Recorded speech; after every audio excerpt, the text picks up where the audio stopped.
Hello DC fan, DCU right here. Today's DC news. Peacemaker Season 2 premiere on HBO Max with viewership up 22% compared to Season 1's finale, showing stronger interest despite DC's recent struggles.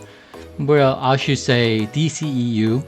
The boost is partly credit to the success of Superman reboot, which grossed over $600 million and restored faith in the DC brand, along with James Gunn positioning Peacemaker as a follow-up to that film.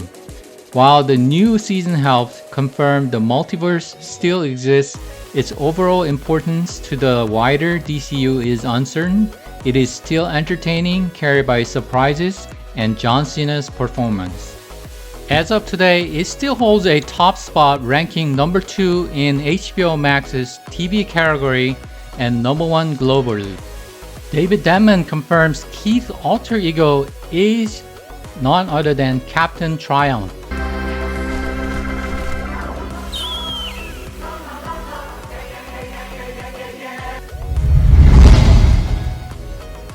James Gunn envisions the Superman saga spanning 4 movies. He mentioned this during an appearance on the Viral Files podcast.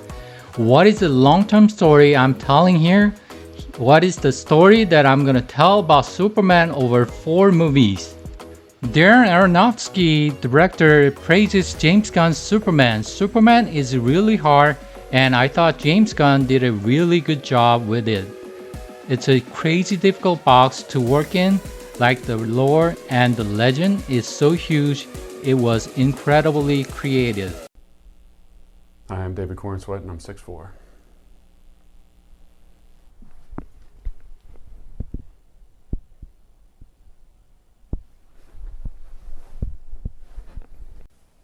You're sure you want to do this?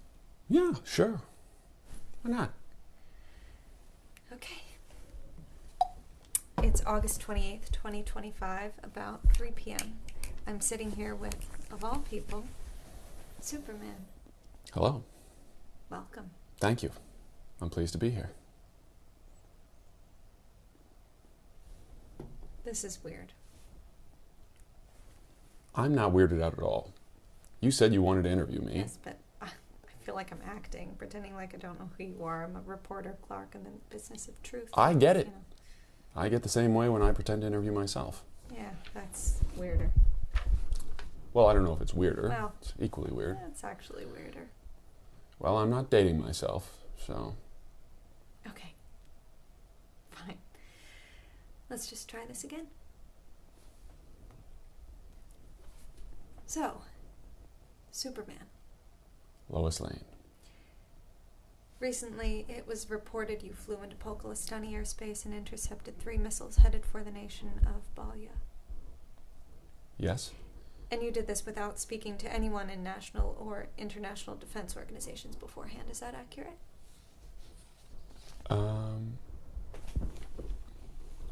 Sorry, I thought this was going to be more of like an overall profile. Oh, well, I don't think we actually discussed... Because that seems a little bit dark. Dark? Yeah, like a serious, dark question, don't you think? You thought I was going to write a puff piece? No, Clark? no. I just felt a little bit, What? tacky. Tacky? I'm not saying you meant it that See, way. Clark, this is what I'm saying. You're so used to interviewing yourself, you think that even the most innocuous of question... Innocuous? You're accusing me of defying international treaties. Because you defied international treaties. To save lives, yes. Oh, international protocols be damned, right? What if everybody did that?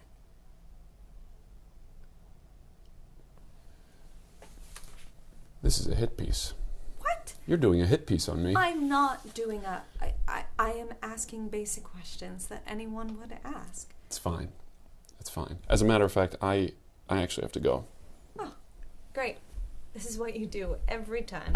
I'm not doing anything. You act like nothing's wrong and you pout and you leave. Nothing is wrong. I am not pouting, and I have things to do at home.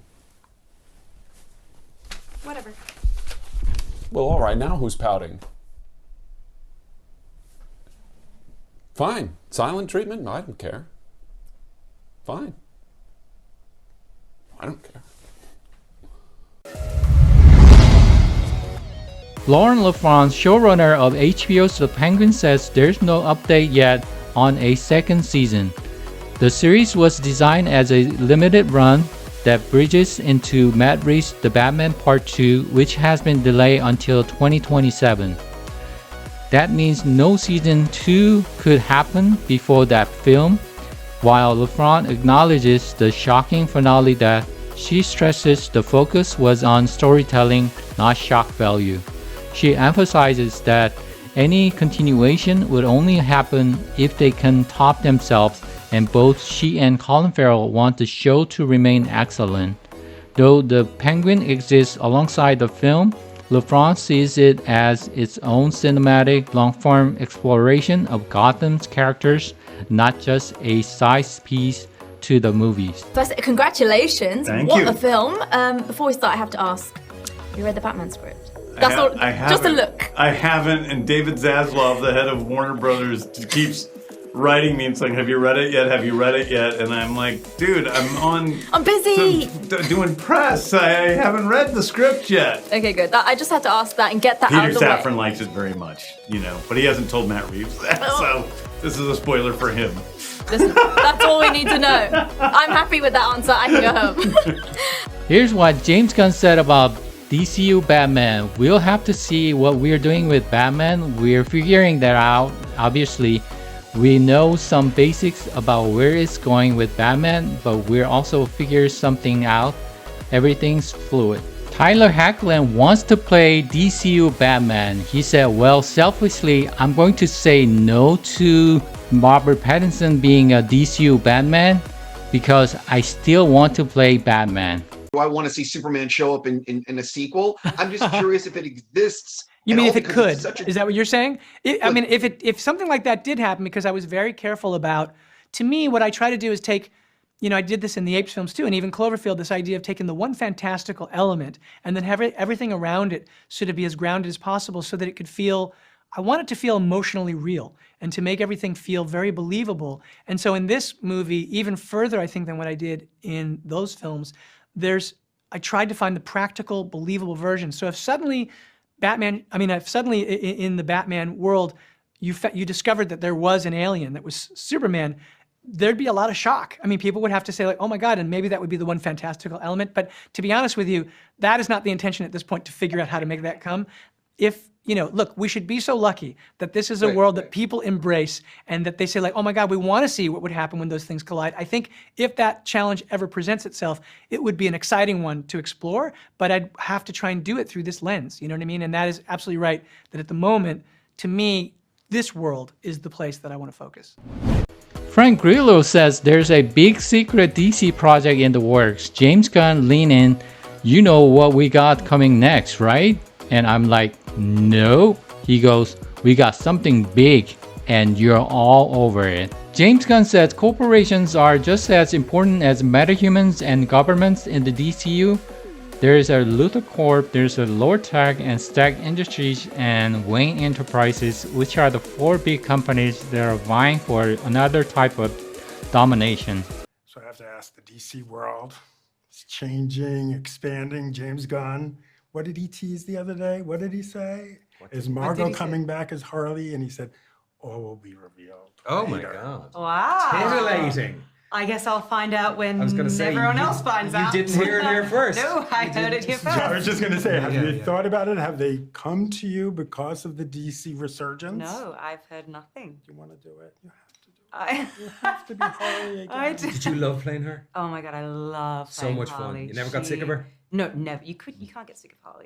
Thanks, man. I love her so deeply, and that's I cool. always had such high hopes for her to be like Batman, like a character that lives on long after I've had to go. And I feel like I need to share Harley. Like, I want to see Harley. You know how it's fun seeing other actors play the Joker? Totally. And you're just kind of like, ooh, like, what are they going to do? Well, that's why with I it? want to read. I got so excited when you said her friend Christina Hodgson is an extraordinary writer and wrote Birds of Prey, that she had written the Penguin character in a Well, Well, same that's thing, it. like and that's a why I version. got so excited, But because just anyone's interpretation of something that means But so much that's to you. why is really comics exciting. are cool too, because depending on who like the illustrator course, is, yeah. the author, Yeah. it's like it's the same character done it's a new completely energy. But differently. when are we going to see Harley and Penguin together? Oh, you'll have to ask James Gunn, I guess. The two of you How would that in a work? Penguin Harley movie? How would that work?